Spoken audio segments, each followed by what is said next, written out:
Zafar, 25, maybe 26. A man whose hands know the wheel better than they know comfort. Who wakes before the city, not because of hope, but because rent is due. Every morning he stands in front of a tiny mirror in a tiny room. A mirror with a crack like a fault line across his life. He splashes cold water on his face, irons the same faded uniform, tucks the same worn handkerchief into his pocket, and steps into a world that never notices him. He drives for a huge company. The building he parks beside looks like a promise. Glass and light and laughter behind locked doors. Zafar waits outside those doors, not part of the laughter, not part of the meetings.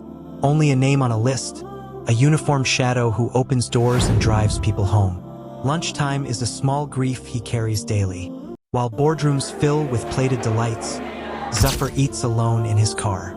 A small tiffin, 2 dry rotis, a smear of sabzi warmed from yesterday.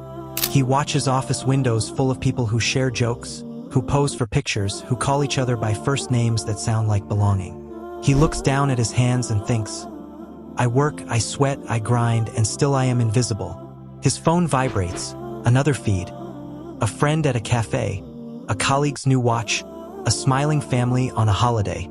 Each image settles like a weight. Why not me? He whispers to the empty steering wheel. Comparison grows like a quiet infection. Complaint becomes his prayer. Why, oh Allah, why me? He believes, truly believes, that life has been unfair. That afternoon the office called, but a crisp instruction through the company's line. Zafar, fetch my son from the airport. Be quick.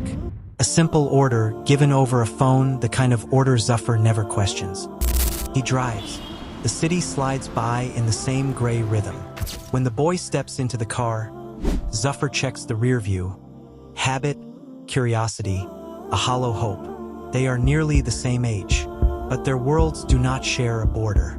The young man's shirt is perfectly pressed. His watch is a soft flash when he moves. A travel bag with a designer tag rests by his feet.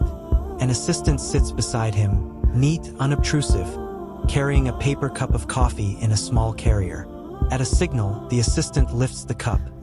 The young man leans slightly and sips without lifting his own hand. It is a small detail, almost casual, but to Zafar it reads as a life of effortless ease. Zafar's chest tightens. Each little courtesy, each unseen service, is a thorn. He feels the old grievance climb up his throat. Louder now, urgent. Look at you, he says before thinking. No rush, no worry. People like you are born into everything. We work like slaves and still can't breathe. His voice cracks with years of small defeats. The young man listens. He doesn't look angry. He does not look surprised. He simply rests his head back and smiles like someone who has practiced patience. Is my life easy? The boy asks quietly. Of course it is, Zafar thinks. Of course. The evidence sits before him. Then the boy speaks the words that will break the world Zafar built inside his head.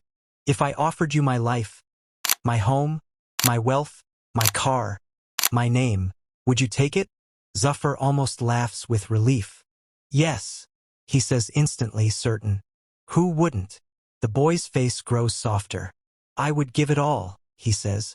But I would ask for one thing in return. Zafar leans forward, hungry for the trade.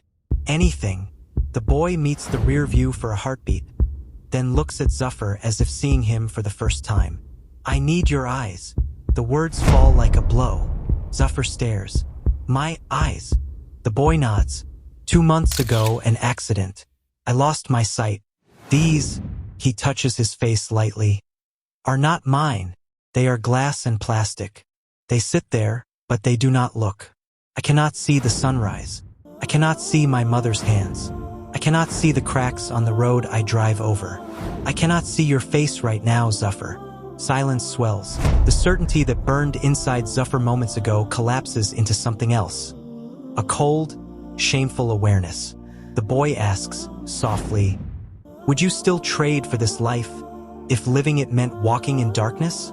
Zafar's throat tightens. The answer, which had been ready and fierce only minutes before, dissolves into a fragile whisper. No, I wouldn't. The boy's smile is small and tender. Then be grateful for what you have, he says. Some of us would give everything to feel what you feel right now, to open their eyes and find the sky. He steps out. The assistant guides him. They move away like a small, precise storm that leaves the air cleaner than before. Zafar sits, hands cold on the wheel. He looks at the cracked mirror of his life and sees it differently now. The rotis in the tiffin are still simple. The room he returns to will still be small. But his vision has changed. He lifts his face to the sky.